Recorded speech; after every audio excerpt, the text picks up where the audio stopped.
انسان کی زندگی میں جو چیزیں اسے بہت زیادہ نقصان دیتی ہیں اور بہت پیچھے چھوڑ دیتی ہیں، دنیاوی معاملات سے لے کر روحانی، اخلاقی، قلبی اور قرب الہی کے معاملات تک کو جو چیزیں نقصان پہنچاتی ہیں، ان میں ایک بڑی چیز غفلت ہے۔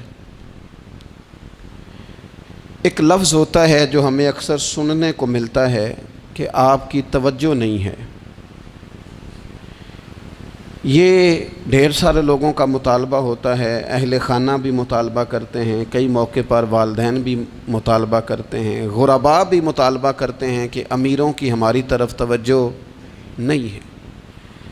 اور یہ بڑی لازمی سی بات ہے کہ کسی چیز پر جب توجہ رہتی ہے تو وہ چیز بہتر ہو جاتی ہے، اور جب عدم توجہی کا لوگ مظاہرہ کرتے ہیں تو وہ معاملہ خراب ہو جاتا ہے۔ یہ جو عدم توجہ ہے اسی کو غفلت کہتے ہیں، اور جب انسان کے مزاج پر غفلت طاری ہوتی ہے اور غفلت اس پر پوری طرح غلبہ کر لیتی ہے تو پھر اس کی زرخیز زمین کو وہ بنجر کرتی ہے۔ غفلت انسانی دل کے لیے بڑی نقصان دہ چیز ہے اور انتہائی تکلیف اور ضرر کا باعث ہے۔ دلوں پر جو قحط نازل ہوتا ہے، قحط، ویران ہو جاتے ہیں دل، اور جو دلوں پر خشکی نازل ہوتی ہے کہ طبیعتیں خشک ہو جاتی ہیں، یہ غفلت کی وجہ سے ہوتی ہے۔ جو لوگ غافل ہو جاتے ہیں نا، اپنے معاملات کا دھیان نہیں رکھتے، دیکھیں نا، آپ کو کھانا کھاتے بھی غافل نہیں ہونا چاہیے۔ اگر کھانا بھی غیر معتدل کھا لیا جائے تو وہ انسان کی طبیعت کے لیے باعث ضرر بن جاتا ہے، نقصان کا باعث بنتا ہے۔ بات کرتے ہوئے بھی غافل نہیں ہونا چاہیے، کئی دفعہ جملے ایسے نکل جاتے ہیں جو انسان کے لیے پھر شرمندگی کا باعث بنتے ہیں۔ انسان کو غافل ہو کر کوئی کام نہیں کرنا چاہیے، غافل ہو کر، مدہوش اور بے ہوش ہو کر نہیں۔ غفلت دل کو ویران کرتی ہے، طبیعت میں خشکی لاتی ہے۔ غافل کبھی نہ بنے۔ قرآن مجید فرقان حمید نے ارشاد فرمایا کہ اقترب للناس حسابہم، فرمایا لوگوں کے حساب کا وقت قریب آ گیا، وہم فی غفلۃ معرضون، اور وہ ابھی بھی غفلت میں منہ پھیرے ہوئے ہیں۔ ٹائم آ گیا حساب دینے کا، لیکن وہ ابھی بھی غافل ہیں۔ ہمارے جو زیادہ تر نقصان زندگی میں ہوئے ہیں وہ صرف ہماری غفلت کی وجہ سے ہوئے۔ ہم نے چیزوں پر توجہ نہیں دی، چیزیں گڑبڑ ہو گئیں۔ جس آدمی نے پھول لگائے ہوں، پھل لگائے ہوں، کھیتی لگائی ہو، وہ دانہ ڈال کے پانی دے کے فارغ نہیں ہو سکتا، اسے توجہ کرنی پڑتی ہے۔ اور کسی نے کہا تھا مالی جیندے ہون تو پھر بوٹے سوکھدے نہیں۔ اگر موجود ہونا ان کو سینچنے والا، رکھوالی کرنے والا، تو پھر ان کی جڑیں کبھی خشک نہیں ہوا کرتی۔ ہماری جو غفلتیں ہیں یہ بڑی ضرر کا باعث ہیں، نقصان کا باعث، اور مجبوری معاف ہوتی ہے، غفلت معاف نہیں ہوتی۔ اسکول میں پڑھتے تھے، مدرسے میں پڑھتے تھے، تو ایک مجبوری ہو گئی جی، خدا نہ خواستہ گھر میں کوئی پریشانی ہو گئی تو اساتذہ اس پر سزا نہیں دیتے۔ کوئی خوشی کا موقع ہے گھر میں، فیملی میں کسی کی شادی ہے، اساتذہ اس پر سزا نہیں دیتے۔ لیکن اگر کبھی پتہ چلتا تھا نا کہ یہ گھر سے تو آیا تھا لیکن مدرسے نہیں آیا، یہ اسکول نہیں آیا، رستے میں غافل ہو گیا، تو یہ بات خوفناک تھی۔ یہ قابل سزا جرم تھا کہ تو غافل ہو گیا اپنی پڑھائی سے، تو گھر سے آیا اور یہاں نہیں آیا۔ غفلت قابل سزا ہوتی ہے، مجبوری کی معافی ہوتی ہے۔ ہمارا آج کل جو مسئلہ ہے وہ غفلت کا ہے۔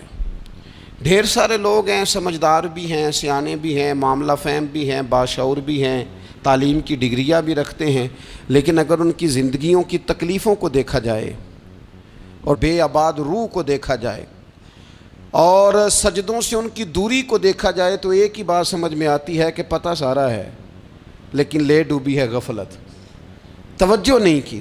لائق بچہ بھی نالائق ترین زندگی گزارتا ہے، اس لیے کہ اس کے لائق ہونے کے ساتھ ساتھ اس کا توجہ کرنا بھی تو ضروری ہے نا۔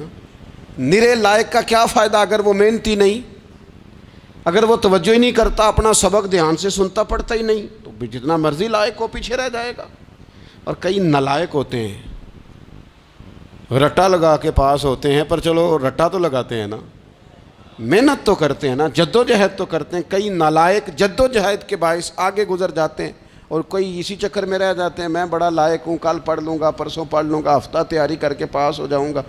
اپنی زندگی سے غفلت کا پردہ اٹھائیں، اور غفلت اس کے لیے فیصلہ کرنے کی ضرورت ہوتی ہے، پلاننگ کرنے کی نہیں، فیصلہ کرنے کی ضرورت ہوتی ہے کہ میں نے اب غفلت کرنی۔ ہم نہ جب بھی کوئی پروگرام بناتے ہیں تو منصوبہ بندی شروع کر دیں، منصوبہ بندی نہ کریں، فیصلہ کریں، کہیں کہ میں نے غافل نہیں ہونا۔ غفلت غرق دنیا کا نام ہے، اپنے آپ کو غفلت سے بچائیں۔ آپ دیکھیں حضرت کعب بن مالک رضی اللہ تعالیٰ عنہ فرماتے ہیں، بخاری میں موجود ہے، فرماتے ہیں کہ جنگ میں پیچھے رہ گیا تھا، میرا خیال تھا کل چلا جاؤں گا، گھوڑے اور سواریاں میرے پاس تیز ہیں، مضبوط ہیں، پرسوں چلا جاؤں گا، تیزی سے بھاگ کے میں پہنچ جاؤں گا، میں قافلے کے ساتھ شامل ہو جاؤں گا، لیکن بس تھوڑی سستی ہو گئی، ذرا غفلت ہو گئی۔ آپ فرماتے ہیں جب سب لوگ چلے گئے حضور علیہ السلام کے ساتھ جہاد میں اور میں پیچھے رہ گیا، تو پھر جب چند دن گزر گئے اور محبوب کے واپس آنے کا ٹائم ہو گیا، تو اب میں غور کرتا سمجھتا تو مجھے مدینے میں یہاں بزدل لوگ نظر آتے، اور کون نظر آتے؟ جو منافق تھے، وہ منافق بزدل دکھائی دیتے، یا مجھے عورتیں اور بچے دکھائی دیتے۔ میں پریشان ہوا، حضور واپس آ گئے۔ جنہوں نے بہانے کیے تھے نا منافقین نے، یہ مجبوری تھی اس لیے نہیں جہاد پہ گئے، یہ جنہوں نے بہانے کیے تھے انہیں مل گئی معافی، اور میں نے سچ بولا، میں نے کہا یا رسول اللہ میں غافل ہو گیا تھا۔ اب کہتے ہیں میں نے جب کہا نا حضور سستی ہو گئی تھی، ذرا غفلت ہو گئی، تو بندہ محبوب سے ہی غافل ہو جائے، بندہ وہیں سے غافل ہو جائے۔ جو دم غافل سو دم کافر، سانو مرشد اے ہو پڑھایا۔ جب کہا نا حضور وہ غلطی ہو گئی، کوئی مجبوری نہیں تھی، تو فرماتے ہیں باقیوں کو معافی مل گئی، میرے ساتھ حضور ناراض ہو گئے۔ ایک دن نہیں، 2 دن نہیں، 50 دن حضور ناراض رہے۔ مدینے کی گلیوں نے مجھے پہچاننا چھوڑ دیا، در و دیوار سے مجھے یوں لگتا تھا کہ میں پردیسی ہوں۔ فرماتے ہیں میں مسجد میں آتا تھا، میں جب محبوب کو دیکھتا تو حضور رخ انور پھیر لیتے، اور مجھے پتا تھا جب میرا چہرہ ادھر ادھر ہوتا تو پھر کریم رحمت کی نظر فرماتے۔ فرماتے ہیں 50 دن مسلسل، پھر مجھے حکم ہوا کہ بیوی بھی بھیج دو، میکے بچے بھی بھیج دو، ننہال یعنی تنہا رہ جاؤ۔ فرماتے ہیں وہ میں نے قید تنہائی کاٹی، لیکن شکر اللہ کا یہ ہے کہ میں سچا تھا، بس ذرا بھول گیا تھا، بس ذرا غفلت ہو گئی تھی۔ تو فرماتے ہیں پھر اللہ تبارک و تعالیٰ نے میرے اوپر فضل یہ فرمایا کہ میری توبہ کا اعلان رب نے قرآن مجید میں فرمایا۔ تو غافل نہ بنے کبھی بھی، ہمارا نہ مسئلہ یہ ہے، اور آپ نے ناراض نہیں ہونا۔ ڈھیر سارے لوگ غافل ہو جاتے ہیں، مالدار بھی غافل ہیں، صاحبان علم بھی الا ماشاء اللہ بہت ساری جگہوں پہ غافل ہیں۔ جن لوگوں کو 4 لوگ جاننے لگ جاتے ہیں، کوئی مقام حاصل ہو جاتا ہے، وہ بھی بہت ساری جگہوں سے غافل ہو جاتے ہیں الا ماشاء اللہ۔ غفلت بڑی تکلیف والا منظر ہے۔ جو لوگ سمجھتے ہیں نا میں اب گڈ بک میں آ گیا ہوں، اب میں اچھا ہو گیا ہوں، اب میرے لیے خیر کہا جاتا ہے، مجھے اچھائی شاید یہ مستقل میرے ساتھ رہے گی، تعریف ہی ہوگی ہمیشہ، وہ بھی غافل ہو جاتے ہیں۔ اور یہ غفلت ٹھیک نہیں ہوتی۔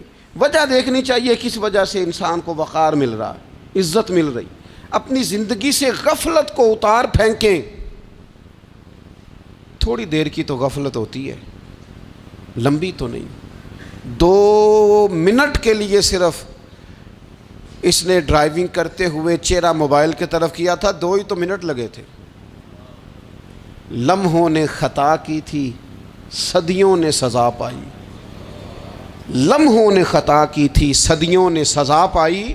ایک لمحے کے لیے غافل ہوئے تھے اور صدیاں، نسلیں روتی رہ گئیں پیچھے۔ بچے تڑپتے رہ گئے، اہل خانہ پریشان رہ گئے، ماں باپ ساری زندگی روتے رہے، لیکن یہ 2 منٹ کے لیے یہ غفلت جو ہے یہ بڑی تکلیف والا معاملہ. اپنی زندگی سے غفلت کو اتارنا ہے، غافل نہیں بننا، ہر وقت توجہ اور ساری باتوں پہ توجہ. بعض اوقات لوگ ایک طرف توجہ کر کے ایک طرف سے غافل ہو جاتے ہیں. نہ، توجہ ہمہ پہلو رکھنی ہے. ہمارے ذمے جتنے بھی حقوق ہیں ان سب پر توجہ، ہر چیز کا خیال. ایسا نہ ہو کہ عبادت کرتے رہ جائیں اور حقوق العباد ہم سے چھوٹ جائیں، اور حقوق العباد اتنے زیادہ ادا کریں. ایک صاحب مجھے کہنے لگے ایک دفعہ بڑے وثوق کے ساتھ کہنے لگے جی معاذ اللہ ثم نہیں جی ٹائم ملتا پھر نماز دا کی کریے، روزی کمانا بھی تو عبادت ہے نا. تو میں نے کہا آپ نے عبادت کرنا ایک حصہ قبول کیا ہے، آپ نے کل عبادت نہیں قبول کی. عبادت کل ہے، ہمہ پہلو. ایک حصہ آپ قبول کر کے نکل گئے اور باقی آپ نے چھوڑ دی. تو کسی ایک طرف سے بھی غافل نہیں ہونا. جتنی ذمہ داریاں ہیں، جتنی ڈیوٹیاں ہیں، ان سب کا خیال. اور جو بڑا آدمی ہوتا ہے، بڑا گھر میں بڑا ہو، قبیلے میں بڑا ہو، علاقے میں بڑا ہو، ادارے میں بڑا ہو، کلاس میں بڑا ہو، جو بڑا ہے اس کی تو ساری آنکھیں کھلی ہوئی ہونی چاہیے. ایک ایک پر اس کی نظر ہونی چاہیے کہ میری کہاں ضرورت ہے، کہاں مجھے اشک شوئی کرنی ہے، کس کے ساتھ میں نے کس طرح محبت کا رویہ رکھنا ہے. غافل نہ بنے. اچھا جی اب کیسے پتہ چلے گا کہ ہم غافل ہیں؟ یہ کیسے پتہ چلے گا؟ آپ کسی بندے سے بھی پوچھ لیں حالات کیا ہیں تو کہتا ہے اللہ کا شکر ہے کبھی کسی کا دل نہیں دکھایا، اللہ کا شکر ہے جی زمانہ ہو گیا 5 نمازیں پڑھتا ہوں، اللہ کا شکر ہے جی. کیسے پتہ چلے گا غافل ہیں؟ پہلی علامت ہمارے علماء اور صوفیاء نے غافل بندے کی لکھی ہے. اس آئینے میں نے اور آپ نے اپنا آپ دیکھنا ہے. غافل بندے کی پہلی علامت یہ ہوتی ہے کہ وہ دنیاوی کاموں میں چست ہوتا ہے اور اللہ اور اس کے رسول کی فرما برداری میں سست ہوتا ہے. یعنی نماز کے وقت تو اسے نیند ستاتی ہے، پریشانی ہوتی ہے، لیکن اگر کسی جگہ مال مل رہا ہو، پیسے مل رہے ہوں، وہاں جانا ہو تو پھر اسے کوئی چیز بھی تنگ نہیں کر. دنیاوی کاموں میں چست ہوگا، یعنی ٹی وی کے آگے، موبائل کے آگے وہ گھنٹوں بیٹھا ہوا ہے. اور اگر اسے 25 منٹ قرآن پاک سننا پڑ جائے، اگر اسے 20 منٹ دینی محفل میں بیٹھنا پڑ جائے، اگر اسے کہا جائے کہ تو 20 رکعت نماز نفل ادا کر، دنیاوی کاموں میں چست ہے، دینی کاموں میں، یہ غفلت کی پہلی علامت. پھر ذاتی معاملات پہ پیسہ خرچ کرنا ہو تو ڈھیر سارا ہے، کسی غریب کی مدد کرنی ہو تو. وہ ہمارے ایک دوست ہیں، وہ اکثر کہا کرتے ہیں، وہ کہتے ہیں آج کل کسی سے کہنا فلائی کام میں، دینی کام میں، کسی کی مدد میں کچھ 4 پیسے خرچ کرنے ہیں تو لوگ کہتے ہیں ہاتھ تنگ ہے. ہاں کوئی سستا پلاٹ ملتا ہو نا، اور اگر یہ سمجھ آ جائے کہ وہ مجبور ہے بیچارہ بیچنے والا، تو پھر کہتے ہیں میں 2-3 دوستوں کو پھاڑ لے سن. ذاتی کاموں میں جب بندہ چست ہو اور دینی کاموں میں سست ہو تو مطلب یہ ہے کہ بندہ غافل ہے. پہلی علامت غفلت کی. اور غفلت کی دوسری نشانی یہ ہے کہ انسان گناہ کے کاموں کو معمولی سمجھنے لگ جاتا ہے. یہ غافل بندے کی نشانی ہے. گناہ کو معمولی سمجھتا ہے، چھوٹا سمجھتا ہے. آج کل لوگ کہتے نہیں میں کو اکیلا کر رہا ہوں، ساری دنیا ہی کرتی ہے.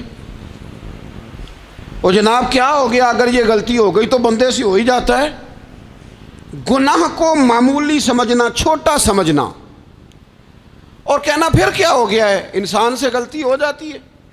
آپ دیکھ لیں کہ سینکڑوں بیسیوں گناہوں کا بوجھ ہمارے سروں پہ ہوتا ہے، لیکن کوئی ہمارا دبدبہ ہے، کوئی ہماری گفتگو ہے، کوئی ہمارے جملوں میں خود پسندی ہے، کوئی ریاکاری ہے، کوئی تصنع ہے.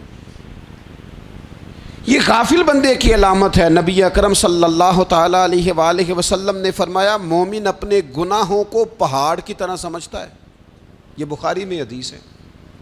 مومن پہاڑ کی طرح جانتا ہے اور وہ ڈرتا ہے کہ کہیں وہ پہاڑ اس کے اوپر گر نہ جائے، یعنی کہیں مجھے میرے گناہ کی سزا نہ مل جائے. چھوٹے گناہ کو بھی پہاڑ جانتا، یار مجھ سے غلطی ہو گئی، مجھے ٹھیک کر لینی چاہیے، مجھے معافی لے لینی چاہیے، مجھے توبہ کر لینی چاہیے. مومن اپنے اوپر گناہ کو پہاڑ کی جانب سمجھتا ہے.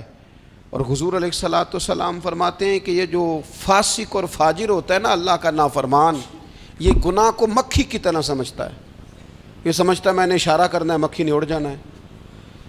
مومن کی علامت یہ ہے کہ وہ پہاڑ جانتا ہے اگر غلطی ہو جائے تو پہاڑ۔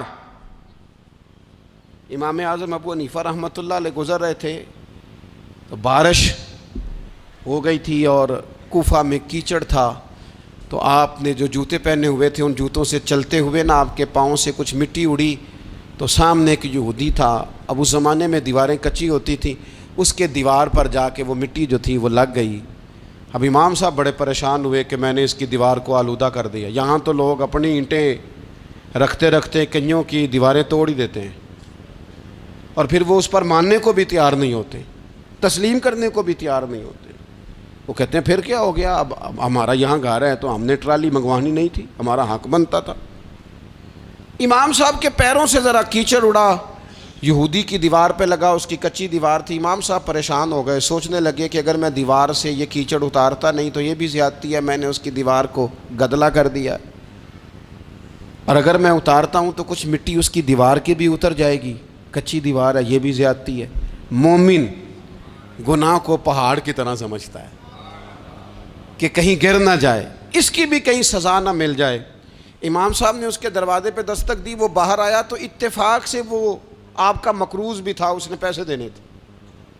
باہر نکلتے ہی کہنے لگا اوہو آپ تو قرض لینے آ گئے، میرے پاس تو ابھی گنجائش نہیں ادا کرنے کی۔ تو امام صاحب کہنے لگے تو قرض چھوڑ، وہ میں نے معاف کیا، میرے سے غلطی ہو گئی ہے۔ میں آ رہا تھا، لکڑی کے جوتے اس زمانے میں کھڑاؤں لوگوں نے پہنے ہوتے تھے، کہا وہ میرے پیروں سے ذرا کیچڑ اڑا ہے، تیری دیوار پہ لگ گیا ہے۔ اب میں بڑی دیر سے کھڑا سوچ رہا ہوں کہ اگر میں تیری دیوار صاف نہ کروں تو میں نے یہ میلی کر دی، گدلی کر دی، یہ بھی بات درست نہیں ہے، زیادتی، اور اگر میں اسے صاف کرتا ہوں کچی دیوار سے کچھ مٹی اتر جائے گی تو یہ بھی زیادتی ہے، اب تو بتا میں کیا کروں۔ تو بے موسمہ پھل تھا نا یہ، تو بے موسمہ پھل دیکھ کے بندہ حیران ہو جاتا ہے، جو باتیں روٹین میں نہ ہو رہی ہوں وہ ذرا انوکھی لگتی ہیں، بندہ حیران ہو گیا، غور سے امام صاحب کا چہرہ دیکھنے لگا، غور سے چہرہ دیکھنے لگا، اور پھر تھوڑی دیر سوچنے کے بعد کہنے لگا حضور پہلے میں نے دین اسلام کے بارے میں پڑھا اور سنا تھا، آج میں نے دین دیکھا ہے۔ پہلے میں نے سنا تھا کہ دین اسلام اس طرح کا ہے، آج میں نے دین۔ ہم نہ پوری دنیا کے کافروں کو دین سنانا چاہتے ہیں، دکھانا نہیں چاہتے، ہم نیک نظر آنا چاہتے ہیں، نیک بننا نہیں چاہتے، ہم نیک نظر آنا چاہتے۔ نتیجہ کیا نکلتا ہے کہ کچھ عرصے کے بعد پتہ چل جاتا ہے بندہ کس لیول کا نیک ہے، کیا معیار ہے اس کی نیکیوں کا۔ کہنے لگا حضور پہلے میں نے دین سنا تھا، آج دیکھا ہے۔ آپ وہ مٹی کی دیوار پر جو کیچڑ لگ گیا ہے، دیوار کو بعد میں صاف کیجئے گا، پہلے کلمہ پڑھائیں تاکہ میرے اندر کا کفر صاف ہو جائے، مجھے مسلمان کر دیں۔ تو غافل آدمی جو ہوتا ہے نا وہ پھر تیسری بات، جب بندہ بہت زیادہ غافل ہو جاتا ہے پھر اعلانیہ گناہ کرنے لگتا ہے۔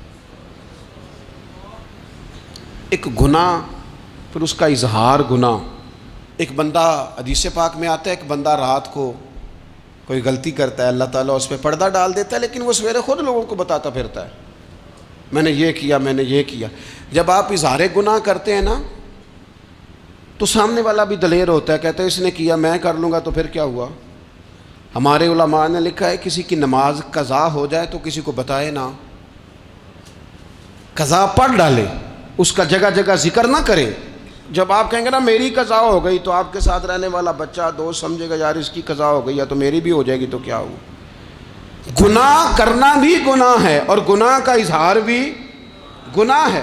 نبی اکرم صلی اللہ تعالیٰ علیہ وآلہ وسلم نے ارشاد فرمایا میری ساری امت کو معافی مل جائے گی سوائے ان لوگوں کے جو اعلانیہ گناہ کرتے ہیں۔ یہ بخاری مسلم دونوں میں حدیث موجود ہے۔ جو اعلانیہ گناہ، جنہوں نے خود ساری دنیا کو گواہ بنا لیا، میں نے یہ بھی جرم کیا، یہ بھی کیا، یہ بھی کیا، یہ بھی کیا، خود انہوں نے لوگوں کے، بہت بڑے غافل آدمی کی علامت ہے کہ گناہ کرے اور پھر اوپر سے اعلانیہ گناہ کرے، اتنا بڑا جرم کرے۔ پھر چوتھی علامت اگر ہم دیکھنا چاہیں کہ ہم غافل تو نہیں، تو غافل بندے کی چوتھی علامت یہ ہوتی ہے کہ وہ فضول کاموں میں وقت بڑا ضائع کرتا ہے، فضولیات میں، ادھر بیٹھے ہیں ادھر بیٹھے ہیں، یہاں گپ شپ ہو رہی ہے، وہاں موبائل دیکھا جا رہا ہے، پھر کچھ ٹائم ملا ہے تو پھر کہیں دور دراز کسی ہوٹل پہ کھانا کھانے چلے گئے، پھر کچھ ٹائم ملا تو چلو نکلتے ہیں ذرا کوئی ہفتہ سیر کر آتے ہیں، یہاں گپ شپ ہے، فلاں کو ڈسکس کر لیتے ہیں، فلاں کے بارے میں بات کر لیتے ہیں، سیاسی تبصرے کر لیتے ہیں، یہ تھوڑی گفتگو ہو جاتی، چلے محلے داروں پہ تبصرہ شروع کرتے ہیں، کون روٹی زیادہ کھا رہا ہے اور کس کے پاس پیسے زیادہ آ گئے، چلو جا کے پتہ کرتے ہیں، حالانکہ یہ پتہ نہیں کرنا چاہیے تھا، پتہ تو اس کا کرنا چاہیے تھا جو بیچارہ کل سے بھوکا ہے، خبر تو اس کی رکھنی چاہیے تھی جس بیچارے کے گھر میں بچوں کے لیے پہننے کو کپڑے موجود نہیں ہیں، اس پر تبصرہ یہ کرتے ہیں کہ یہ محنت کیوں نہیں کرتے، اور اگر کسی پر اللہ عطا کر دے پھر حساب ضرور لگاتے ہیں کہ ذرا معلومات کرو یہ اتنی جلدی آگے کیسے نکل گئے۔ غافل بندے کی علامت ہے وقت کا ضائع کرنا اور فضول کاموں میں ضائع کرنا اور بلا وجہ ضائع، اور ایسے سوالات کرنا جن کی ضرورت ہی کوئی نہیں، بالکل ضرورت ہی نہیں، کوئی مطلب ہی نہیں، لیکن ہم لوگ وقت ضائع، یہ غفلت کی علامت، غفلت۔ اللہ والوں کی علامت کیا تھی؟ ایک بات انہوں نے زندگی میں لے لی، سیکھ لی، پھر ساری زندگی اسی پہ گزار دی، ان کا ارادہ تھا نا کشکول سیدھا کیا۔ کچھ لوگ ساری زندگی لیکچر قبول لے کے سن کے پھر بھی سمجھنے کو تیار، یہ غافل دل کی علامت ہے۔ اس لیے نبی پاک صلی اللہ تعالیٰ علیہ وسلم نے فرمایا دو نعمتیں ایسی ہیں جن میں اکثر لوگ غفلت میں ہیں، ایک صحت اور دوسری فراغت۔ لوگ بلا وجہ وقت ضائع کرتے ہیں، اللہ نے صحت دی ہے کسی خیر کے کام میں لگائیں، اگر آپ کے پاس فارغ وقت ہے تو قرآن پاک کو یاد کریں، ترجمہ اور تفسیر سے پڑھیں، محبوب پاک علیہ السلام کی احادیث کو یاد کریں، اللہ والوں کی باتیں سنیں، وقت ملے تو عبادات میں لگائیں، نوافل میں لگائیں، تلاوت میں لگائیں، ذکر اذکار میں لگائیں، اور پھر اللہ مزید توفیق عطا کرے تو کسی کے بھلے میں وقت لگائیں، گلی سے کوئی کانٹا اٹھائیں، کوئی روڑا اٹھائیں، کوئی کسی کی مدد کریں، لیکن یہ غافل ہونے کی علامت ہے کہ اپنے وقت کو ضائع کرنا۔ اور پھر اسی طرح غفلت کی پانچویں علامت یہ ہے کہ اگر بندے کو دنیا سے پورا پیار ہو جائے، یعنی شب قدر میں بھی آ کے کہتا ہے یا اللہ کبھی پیسے دے دینا، شب برات والے دن بھی کہتا ہے کہ مالک اگر کبھی کوئی ایسا سبب لگ جائے نا، یعنی بیت اللہ شریف کے سامنے کھڑے ہو کے بھی اگر اس نے مال ہی مانگنا ہے وہاں بھی اس نے یہی سوال کرنا ہے، حب دنیا اتنی غالب آ جائے تو یہ غافل ہونے کی علامت۔ دنیا ضرورت ہے، مقصد نہیں ہے، دنیا کی حاجت ہے، مقصد نہیں ہے، یہ مقصود نہیں۔ اور جب لوگ فقط دنیا کے مال کو، دولت کو، نبی پاک علیہ السلام نے فرمایا وہ لعنتی ہے جو درہم اور دینار کا بندہ بن گیا ہے، پیسوں کا بندہ بن گیا ہے، مل جائے تو خوش ہوتا ہے، نہ ملے تو تکلیف میں آ جاتا ہے، یہ غافل بندے کی علامت۔ مومن تو وہ ہوتا ہے کہ دولت رزق حلال ضرور کماتا ہے تاکہ کسی کے آگے ہاتھ نہ پھیلانا پڑے، کوشش ضرور کرتا ہے، پر دنیا کو جیب میں جگہ دیتا ہے، دل میں نہیں دیتا، اس کی جگہ جہاں ہے اسے وہاں رکھتا ہے، اسے دل میں جگہ، دل تو ایک ہے، اس میں رب و رسول کو بسائیں گے یا کسی اور کو بسائیں گے؟ تو حب دنیا یہ غافل ہونے کی بہت بڑی علامت ہے۔ پھر اسی طرح جو بندہ رب کریم کو جانتا نہیں نا وہ بھی غافل ہو جاتا ہے۔ ایک تو جو یہ نہیں نہ جانتا کہ رب کریم سزا دے گا، وہ مجھے دیکھ رہا ہے، اسے نہ اونگ آتی ہے نہ نیند آتی ہے، جو اس کی معرفت نہیں رکھتا کہ میرا رب ہر وقت مجھے دیکھ رہا ہے، وہ بھی غافل ہو جاتا ہے۔ جسے پتہ ہونا کہ مجھے دیکھ رہا ہے وہ غافل نہیں ہوتا۔ اور جو یہ سمجھ لیتا ہے نا کہ شاید معاذ اللہ ثم، اس یقین کو پکا نہیں کرتا، وہ غافل ہو جاتا ہے۔ اور ایک جو یہ نہیں نہ جانتا کہ رب مہربان کتنا ہے، وہ بھی غافل ہو جاتا ہے۔ مجھے بتائیے سب سے زیادہ تو بندہ اس کے دروازے پہ جاتا ہے نا جو سب سے زیادہ مہربانی کرنے والا ہو، اس دروازے سے بندہ اٹھتا ہی نہیں۔ تو جس کو یہ یقین ہو جائے نا سب سے زیادہ کرم فرمانے والی ذات اللہ رسول کی ہے، وہ کبھی رب رسول سے غافل نہیں ہوتا۔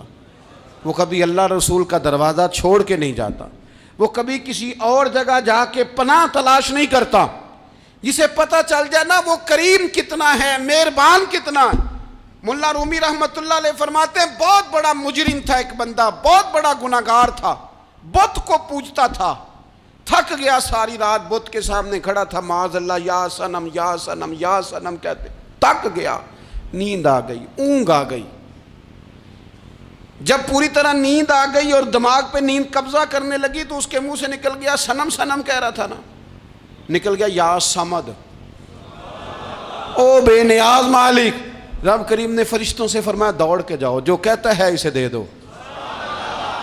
فرشتے کہنے لگے مالک وہ تو بت کو پکار رہا تھا، اس نے تو غلطی سے نام لیا ہے۔ فرمایا مجھے نہیں پتا، لیکن دیکھو نا اس نے مجھے پکارا تو ہے نا، کتنی دیر سے جھوٹے کو پکار رہا تھا، اس کا معاملہ حل نہیں ہوا، اب اگر سچے کو پکارنے پہ بھی حل نہ ہوا تو فرق کیا رہ جائے گا؟ دے دو جو مانگتا ہے، دے دو۔ میرے دوست گھر پتہ چل جائے وہ کریم کتنا ہے، وہ مہربان کتنا ہے۔ میرے رسول پاک علیہ الصلوۃ والسلام نے تو فرمایا تیری آنکھ سے اگر اس کے خوف سے اتنا آنسو بھی نکل گیا جتنا مچھر کا پر ہوتا ہے، تو جس طرح بھینس کے تھنوں سے نکلا ہوا دودھ واپس تھنوں میں نہیں نہ جاتا، جو اتنا بھی روئے نہ روئے اللہ کے خوف سے، وہ بندہ دوزخ میں نہیں جائے گا۔ تھوڑی دیر کے لیے ڈر جائے اپنے رب سے، آئے تو صحیح۔ عدم معرفت غفلت پیدا کرتی ہے، تو آ تو صحیح، وہ تو کریم ہی بڑا ہے، وہ تو مہربان ہی بڑا ہے۔ حضرت زنیرہ رضی اللہ تعالی عنہ حضور کی صحابیاں ہیں۔ ایام جو مکے کے تھے مسلمانوں پر بڑی آزمائش کے تھے، انہیں بڑا مارا کفار نے، اتنا مارا کہ ان کی بینائی چلی گئی، نظر آنا بند ہو گیا۔ کافروں کی عورتوں نے تانا دیا کہ تو نے ہمارے بت چھوڑے ہیں نا، تو دیکھنا تیری بینائی چلی گئی۔ تو جناب زنیرہ اللہ پہ بھروسہ، توکل، معرفت الہی کا جذبہ، اٹھ کے کھڑی ہو، کہنے لگی چپ کرو، تمہارے جھوٹے بت کیا کر سکتے ہیں، میرا رب چاہے تو صبح جب میں اٹھوں تو میری آنکھیں روشن ہو، اگر کریم کرم کر دے۔ لوگ کہتے ہیں واقعی ایسا ہوا، جب وہ سویرے اٹھی تو اللہ نے ان کی روشنی واپس کر دی تھی۔ تجھے پتہ چل جانا وہ مہربان کتنا ہے۔ وہ ایک بزرگ تھے تو ان سے کسی نے کہہ دیا کہ اگر آپ کا حساب آپ کے ماں باپ کے ذمہ ہو جائے تو پھر کیسا، پوچھنے کے لیے قیامت میں اگر ماں باپ حساب لیں تو پھر کیسا۔ تو بڑے سیانے لوگ تھے جو دل والے تھے، کہنے لگے نہیں، رب کریم ہی ٹھیک ہے، اس لیے کہ وہ ماں باپ سے کہیں بڑھ کر پیار کرنے والا ہے۔ اگر یہ معرفت مل جائے وہ کریم کتنا ہے۔ اور جب بندہ پوری طرح اس کی بارگاہ میں آ کے تڑپ جاتا ہے نا، مولا میں جاؤں کدھر، تیرا دروازہ چھوڑ کے جاؤں کدھر۔ اقبال کہتے ہیں وہ ایک سجدہ جسے تو گراں سمجھتا ہے، 1000 سجدوں سے دیتا ہے آدمی کو نجات۔ تجھے جگہ جگہ جھکنا نہیں پڑے گا اگر تو صحیح معنوں میں اپنے رب کی بارگاہ میں جھک جائے۔ تو میرے عزیز کوشش کریں کہ اس کی معرفت، اس کا کرم، اس کی عطا اور اللہ تبارک و تعالیٰ کے حاضر و ناظر ہونے پر عین الیقین، حق الیقین حاصل کریں۔ اور پھر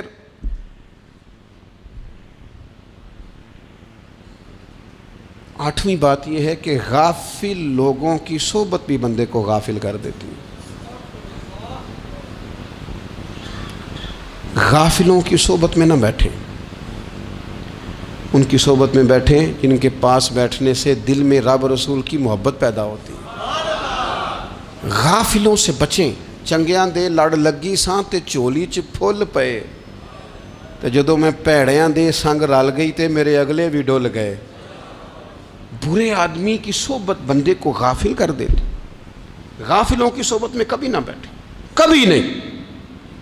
غافل آدمی آپ کو غافل کر دے گا۔ میرے نبی پاک علیہ الصلوۃ والسلام نے فرمایا انسان اپنے دوست کے مذہب پر ہوتا ہے۔ یہ بہت بڑے لفظ ہیں۔ فرمایا المرء علی دین خلیلہ، انسان اپنے دوست کے مذہب پر ہوتا ہے۔ تو دیکھ تو نے دوست کس کو بنایا ہے، جو تیرے دوست کا مذہب ہوگا وہی تیرا ہو جائے گا۔ ہم نے دوست بنایا نا غوث پاک جیلانی کو، ہم نے یاری لگائی ہے نا داتا علی اجمیری سے، ہماری نسبت ہے نا معین الدین اجمیری سے، ہمارا تعلق ہے نا بہاؤالدین زکریا ملتانی سے، ہمارا رشتہ ہے نا حضرت مجدد الفسانی سے، ہم ماننے والے ہیں نا اعلیٰ حضرت بریلوی کے، ہمارا تعلق ہے کبھی جماعت علی سے کبھی مہر علی سے، ہمارا ان سے تعلق ہے تو صبح شام ہماری زبان پہ رہتا ہے بلغ العلا بکمالہ کشف الدجی بجمالہ حسنت جمیع خصالہ صلو علیہ وآلہ۔ ان سے تعلق جڑا ہے نا تو کئی دفعہ تنہائیاں تڑپا دیتی ہیں اور تڑپ کے کہتے ہیں اج سکھ متران دی ودھیری ہے، اج سکھ متران دی، سکھ کہتے ہیں اڈیق کو، متر کہتے ہیں محبوب کو، اج سکھ متران دی ودھیری ہے، اے کیوں دلڑی اداس گھنیری ہے، لوں لوں وچ شوق چنگیری ہے، اج نینا لائیاں کیوں جھڑیاں، سبحان اللہ سبحان اللہ سبحان اللہ۔ پہلے کہتے ہیں سکھ متران دی ودھیری ہے یعنی اداس ہوں، پھر حضور کے جلووں پہ نظر کرتے ہیں، کہتے ہیں سبحان اللہ سبحان اللہ، ماں اجمل کا ماں احسانہ کا ماں اکمل کا، اور پھر فوراً کہنے لگے او کتھے مہر علی، او کتھے مہر علی، کتھے مہر علی تے کتھے تیری سنا، اب ویکھو مشتاق اکھیں کتھے جاڑیاں، بلغ العلا بکمال کشف الدجی بے، اور میرے اعلیٰ حضرت کہنے لگے سرور کہوں کہ مالک و مولا کہوں تو، باغ خلیل کا گلے زیبا کہوں تجھے، تیرے تو وصف عیب تناہی سے ہیں بری، حیران ہوں میرے شاہ میں کیا کیا کہوں تجھے۔ غافل آدمی کی علامت ہے برے لوگوں کی صحبت میں، خبردار ان کے پاس نہ بیٹھنا جن کے پاس بیٹھنے سے تمہارے دلوں میں اولیاء اللہ اللہ کے بندوں کی عداوت پیدا ہو، خبردار خبردار ان کے پاس نہ بیٹھنا جن کے پاس بیٹھنے سے تمہارے دلوں میں حضور کی اولاد پاک کے بارے میں شک پیدا ہو، خبردار اس شخص کے پاس نہ بیٹھنا جو امام حسین ابن علی کے بارے میں کوئی کمزور بات کرتا ہو، بچنا، خبردار اس سے بچنا جو حضور کے صحابہ کے بارے میں بات کرے، بچنا بچنا اس سے، جو سیدنا ابو بکر صدیق کے بارے میں کوئی، دیکھو کیا مقدر ہے صدیق و فاروق کے، جن کے گھر ہی رحمتوں کے خزینے میں، بھلا کیا کہا نبی پاک، حضور نے فرمایا میرے اوپر جس نے نیکی کی تھی بدلہ دے دیا ہے، یہ جو میرے ابو بکر صدیق ہے نا، ان کو میں اللہ کی بارگاہ میں لے جاؤں گا، کہوں گا مالک تو ہی بدلہ عطا فرما۔ ایک ہاتھ میں جناب صدیق کا ہاتھ پکڑا، ایک میں حضرت عمر کا ہاتھ پکڑا، اور حضور مسجد نبوی سے باہر آ رہے ہیں، دیکھنے والے کی زبان سے بے ساختہ سبحان اللہ نکل گیا، کیا شان ہے کیا مقدر ہے، تو حضور علیہ السلام رک گئے، اور روک کے فرمایا تو حیران ہو رہا ہے نا، تو حیران ہو رہا ہے نا کہ میں نے ایک ہاتھ میں ابو بکر کو پکڑا ہے ایک میں عمر کو پکڑا ہے، فرمایا قیامت میں جب میری قبر کھلے گی تو میں اسی طرح قبر سے نکلوں گا، اس طرح میدان محشر میں آؤں گا، خبردار حضور کے وفاداروں کے وفادار رہنا، ان کے وفادار رہنا، ان کے وفادار رہنا۔ بڑا عجیب دور آیا ہے، ہم نے یہ دور دیکھا ہے کہ لوگ حضور کے صحابہ کے بارے میں بھی بات کریں گے، اب نبی پاک کی اولاد پاک کے بارے کو بھی ڈسکس کیا جائے گا۔ اپنا منہ تو دیکھ، اپنی حیثیت دیکھ، اور پھر وہ بندے دیکھ جن کو اللہ نے چن کے اپنے محبوب کی غلامی کے لیے حضور کے قریب بٹھایا ہے۔ تو بچنا ایسے لوگوں سے، پرہیز کرنا، خبردار عقیدہ ستھرا رکھنا، عقیدہ ستھرا رکھنا، صاف رہنا، پاکیزہ رہنا، غافلوں کی صحبت سے بچنا۔ بڑا ڈرتے ہیں اللہ سے، دعائیں مانگتے ہیں، یا اللہ نسلوں میں بھی وہی بندے پیدا فرما جو عقیدے پکے رکھنے والے ہیں، وہ بندے پیدا فرما ہماری نسلوں میں۔ ایک وہ بندہ بھی غافل ہو جاتا ہے جو امیدیں لمبی لگا لیتا ہے، جن کے منصوبوں میں دولت بھی ہوتی ہے، گھر بھی ہوتا ہے، اولاد کا بڑا ہونا بھی ہوتا ہے، پوتے پوتیاں نواسے نواسیاں دیکھنا بھی ہوتا ہے، یہاں بھی گھر وہاں بھی گھر، یہ سیر، یہ سارا کچھ ہوتا ہے، لیکن رب کی بارگاہ میں پیش ہونا جن کے پیش نظر نہیں ہوتا۔ لمبی امیدیں۔ حضرت مولا علی شیر خدا فرمایا کرتے تھے، میں تم پر دو باتوں کا خوف کھاتا ہوں، جو ڈر آتا ہے، ایک یہ کہ تم خواہش کی پیروی کرو گے، جو نفس کی خواہش ہوگی اس کے پیچھے لگ جاؤ گے، اور ایک تم لمبی لمبی امیدیں باندھو گے، اتنے سال جینا ہے، اتنے 100 سال جینا، یہ کرنا ہے وہ کرنا ہے۔ منصوبہ بندی کریں مستقبل کے لیے، وہ بری نہیں، لیکن تیاری رکھیں، تیاری رکھیں، اس بات کا بھی خیال رکھیں کہ اللہ کی بارگاہ میں حاضر ہونا۔ یہ غفلت کی چیزیں ہیں جو بندے کو غافل کر دیتی ہیں۔ جو لوگ اللہ کا ذکر نہیں کرتے وہ بھی غافل ہو جاتے ہیں، اور جو فضول باتیں زیادہ کرتے ہیں نا، ہنستے زیادہ ہیں۔ فَلْيَضْحَكُوا قَلِيلًا وَلْيَبْكُوا كَثِيرًا، قرآن کہتا ہے زیادہ رویا کرو، کم ہنسا کرو۔ نبی پاک علیہ الصلوۃ والسلام سے پوچھا تھا حضرت عقبہ بن عامر نے کہ یا رسول اللہ نجات کس چیز میں ہے؟ تو نبی پاک علیہ الصلوۃ والسلام نے فرمایا ایک تو اپنی زبان قابو میں رکھو، دوسرا فرمایا اپنے گھر میں ٹھہرے رہو، تمہارا گھر تمہارے لیے کافی ہو، فضول نہ نکلو گھر سے، اور تیسرا فرمایا اپنی خطاؤں پہ رویا کرو۔ کثرت کلام اور فضول کلام اور بلا وجہ یہ بندے کو غافل کرتا ہے، دل کو سخت کرتا ہے۔ یہ چند چیزیں ہیں جو انسان کو غفلت میں ڈالتی ہیں۔ اپنے آپ کو ان چیزوں سے بچائیں اور غفلت کو توڑیں۔ آپ کے ذمے، میرے ذمے جو حقوق العباد ہیں ان کا پتہ کریں، جو اللہ رسول کے حقوق ہیں ان کی خبر دیکھیں، ہماری جو ذمہ داریاں ہیں ہم کس طرح انجام دے رہے ہیں اس پر توجہ کریں، اپنے معاملات کو ٹھیک کریں۔ ہم انسان ہیں، کوتاہیاں تو رہ جائیں گی، لیکن جب کوشش کریں گے تو پھر رب تعالیٰ مدد بھی فرمائے گا۔ ایک بات اور کرنی ہے، ایک تو میں نے عرض کیا غفلت کو توڑنا، ایک دوسری بات قرآن مجید کا ایک سبق اور، جب غفلت توڑنی ہے تو پھر لازمی طور پر ایک کام کرنا پڑے گا۔ میں نے یہ عرض کیا تھا کہ پلاننگ نہیں کرنی، فیصلہ کرنا ہے۔ تو فیصلہ کرنا ہے تو کرنا کیا ہے؟ پھر قرآن حکیم نے سورہ بقرہ میں کہا فَاسْتَبِقُوا الْخَيْرَاتِ، یعنی تم نیکیوں کی طرف دوڑو، جلدی جلدی نیکیاں کرو، فٹافٹ، دیر نہ کرو۔ فٹافٹ سے مراد یہ نہیں کہ نیکی جلدی جلدی کر جاؤ، یعنی ٹال مٹول نہ کرو خیر کے کام میں، کل کریں گے پرسوں کریں گے، عمرہ کر رہے ہیں پھر نیکی ہیں، حج کر رہے ہیں پھر نیکی ہیں، بچے بیال ہوں پھر میں نیک ہوں، یہ تھوڑا سا یہ کام ٹال مٹ۔ فاستبقوا الخیرات، نیکیوں کی طرف دوڑو، جلدی کرو، بھاگو۔ نبی پاک صلی اللہ تعالیٰ علیہ وسلم نے فرمایا 5 چیزوں سے پہلے غنیمت جانو۔ حضور علیہ الصلوۃ والسلام فرمانے لگے ایک تو تم جوانی کو نہ بڑھاپا آنے سے پہلے پہلے غنیمت سمجھ لو۔ نبی کریم صلی اللہ تعالیٰ علیہ وآلہ وسلم ارشاد فرمانے لگے کہ اپنی صحت کو غنیمت جان لو بیماری آنے سے پہلے پہلے۔ پھر حضور علیہ الصلوۃ والسلام فرمانے لگے اگر اللہ نے تمہیں مال دیا ہے، وسعت دی ہے، تو نیکی کر لو، خرچ کر لو اللہ کے راستے میں، خدا نہ خواستہ تم پر غریبی آ جائے۔ اور پھر حضور سید عالم صلی اللہ تعالیٰ علیہ وسلم فرمانے لگے اگر تمہیں اللہ نے کچھ فراغت دی ہے، بہت زیادہ مصروف نہیں ہو، تو غنیمت جان لو، جلدی سے نیکی کر لو قبل اس کے کہ تم مشغول ہو جاؤ۔ اور 5ویں بات حضور نے بیان کی، فرمایا زندگی کو غنیمت جانو موت آنے سے پہلے پہلے، جلدی سے نیکی کر لو۔ نیکی کے لیے ساری زندگی منصوبہ بندی نہ کرتے رہو، نیکی کے لیے دیکھو نا، ہماری زندگی میں یہاں دنیا میں رہ کے چند منٹوں میں وہ نیکی کی جا سکتی ہے جو قیامت کے بعد صدیوں کا ہمارا فائدہ کرے گی، صدیوں کا فائدہ کرتے نہیں۔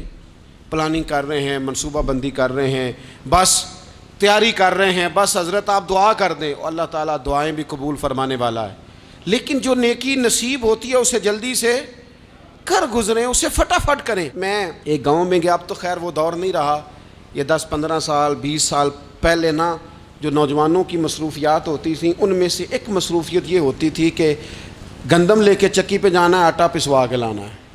یہ ایک بڑی، چونکہ سبھی گھروں کے اندر سال کے لیے گندم سٹاک کر لی جاتی تھی، تو گندم لے کے جانا یہ ایک ڈیوٹی ہوتی تھی۔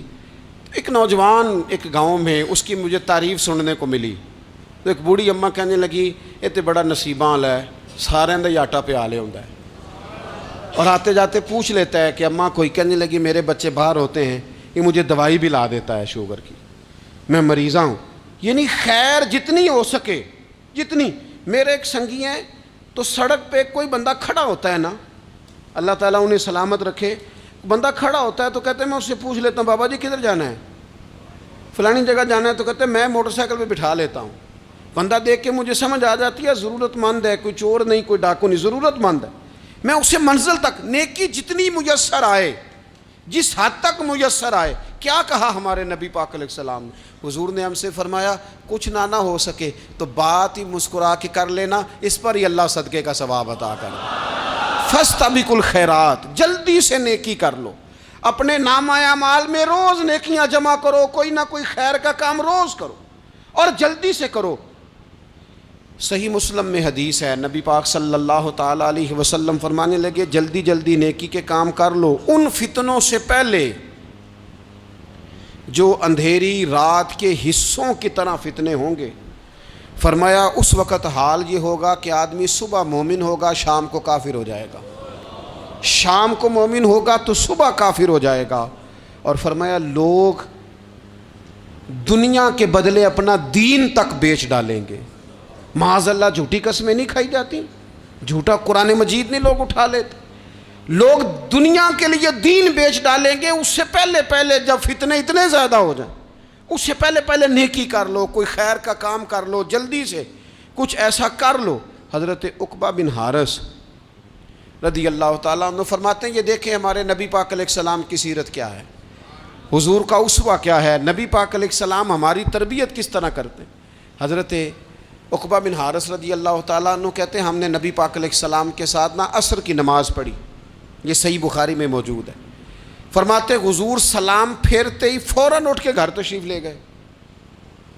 یہ ہمارے لیے نا انوکھی بات تھی، غیر متوقع تھی، پہلے کبھی ایسا ہوا نہیں.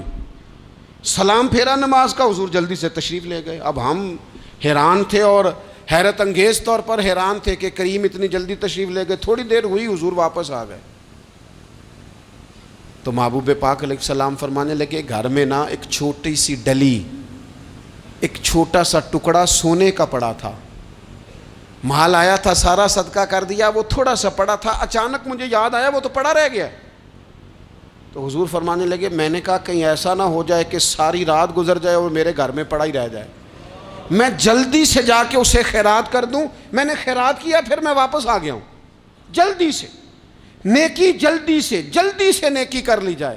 ہم بڑا انتظار کر رہے ہیں، بڑا لمبا ہمارا پروگرام ہے، ہمارے پاس ٹائم ہی بڑا ہے. کسی نے کان میں کہہ دیا ہے تیرے پاس بڑا وقت ہے، ابھی تو بڑی عمر پڑی ہے، ابھی تو جناب او میرے بھائی یہ لوگوں کے کہنے کی باتیں ہیں. پھر پتہ ہی نہیں چلتا حالات کس طرح کے ہو جاتے ہیں اور کیا معاملات انسان کے ساتھ درپیش ہوتے ہیں. جتنی خیر میسر آئے، جتنا بھلا میسر آئے، جتنی انسان کو توفیق ملے. میں نے بزرگوں کو دیکھا، اپنے اصحاب کو، پہلے وہ خدام سے کہتے کہ میں سونے لگا ہوں اور پابند کرتے لوگوں کو کہ فلاں وقت، بزرگوں کو میں نے دیکھا اپنے، وہ پابند کرتے لوگوں کو کہ فلاں وقت میں موجود ہوں گا آنا، خود پابند فرماتے. اور پھر جب بیدار ہوتے نا تو سب سے پہلے خدام کو بلا کے پوچھتے کوئی مہمان تو نہیں آیا؟ وہ جناب آپ نے خود ہی تو پابند فرمایا فلاں دن آنا. کہنے لگے چل یار اگر کوئی آیا تو مجھے ملا لو، میری ملاقات کرا لو. کیوں؟ اس لیے کہ دور سے آیا ہے، مجھ سے ملنے آیا ہے، کوئی خیر کی بات سیکھنے آیا. چلو میرے نامہ اعمال میں کوئی نیکی جائے گی، کچھ نہ کچھ خیر جمع کر لی جائے، کچھ نہ کچھ ڈیوٹی کر لی جائے، کچھ کام کریں اور جلدی سے کریں. حضرت جابر ابن عبداللہ انصاری رضی اللہ تعالیٰ عنہ بیان کرتے ہیں، یہ بھی بخاری میں موجود ہے. کہتے ہیں ایک صحابی نا نبی پاک علیہ السلام کی بارگاہ میں حاضر ہوئے غزوہ احد کے موقع پر، اور حال ان کا یہ تھا کہ وہ کھجور کھا رہے تھے اور کھجور انہوں نے منہ میں رکھی ہوئی تھی. حضور کی بارگاہ میں حاضر ہوئے اور عرض کرنے لگے یا رسول اللہ صلی اللہ تعالی علیہ وسلم اگر میں شہید کر دیا جاؤں تو کہاں جاؤں گا؟ حضور فرمانے لگے جنت میں.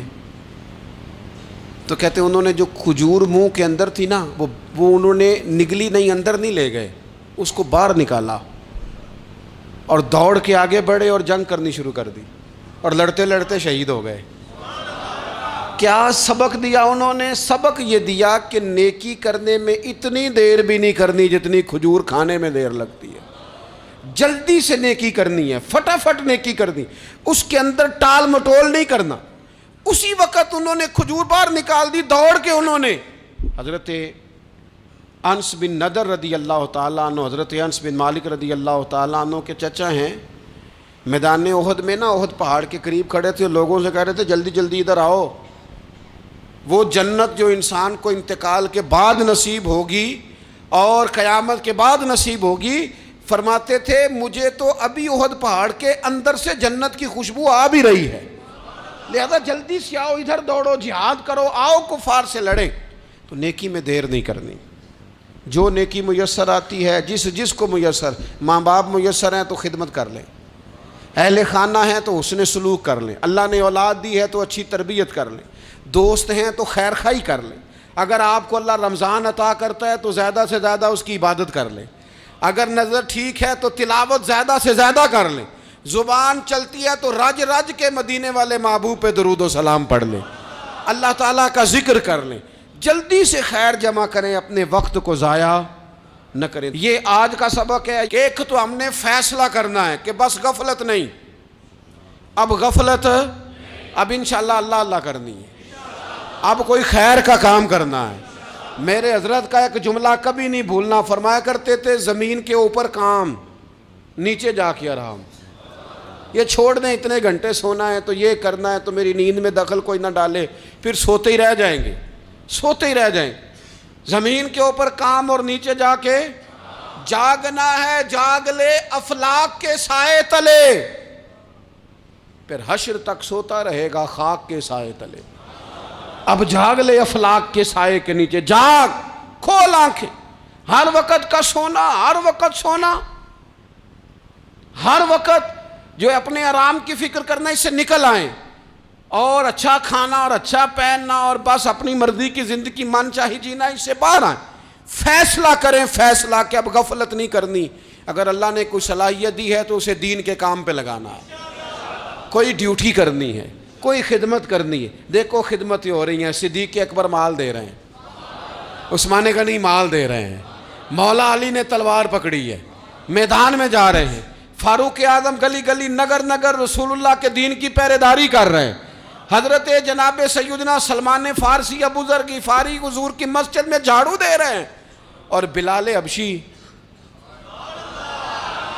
وہ نبی پاک کی مسجد میں اذان پڑھتے پڑھتے رب نے اتنا عروج فرمایا کہ کعبے کی چھت پہ کھڑے ہو کے بھی اذان پڑھنی شروع، انہوں نے اذان دے دی۔ تو کوئی کام کرنا ہے، غفلت کو توڑنا ہے اور نیکی کرنی ہے، ذرا جلدی جلدی خیر کا کام کرنا ہے، نہیں ایسے نہیں، فٹافٹ۔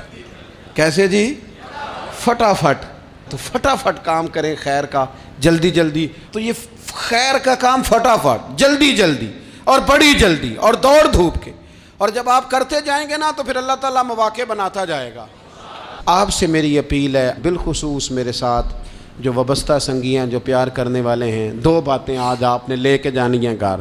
یہی لنگر ہے، یہی آپ کے لیے دعا ہے، یہی ہمارے بزرگوں کا فیض ہے، یہی نصیحت ہے کہ آپ نے یہ دو باتیں لے کے جانی ہیں۔